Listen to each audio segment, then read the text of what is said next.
with the old and in with the new. The Army is evaluating existing unmanned aircraft systems, or UAS, to determine the capabilities needed in the next generation to replace the RQ-7 Bravo Shadow. The U.S. Army has been using the Shadow since the early 2000s. The new system has a vertical liftoff capability and will no longer need a runway. Prior to being a warrant, I was a UAS operator for the RQ-7 Bravo, instructor operator, and now seeing this system, we've had it for about 2 months now.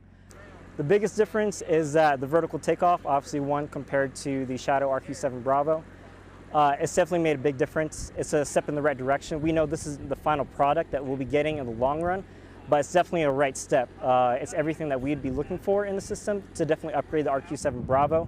RQ-7 Bravo has proven itself, and this is something that could help bring that along the way. Soldiers within 2nd Engineer Battalion Sapper Steel 1st Armor Division are assessing the new system to inform the requirements to build a more capable future tactical unmanned aircraft system. We're not required to be on a flight line. We can actually be embedded with the units. So previously with the Shadow, we'd have to go, so many miles away from the active units and set up a flight line, and we'd have to take off and land from there, and we weren't directly attached. So it created a lot of logistical issues with who was in charge of us and how to get supplies to us, and while still maintaining a security wherever we went set up. So we don't have that issue with this one. Wherever the BCT is at, we can attach right to them. About 100 yards away, we can fly.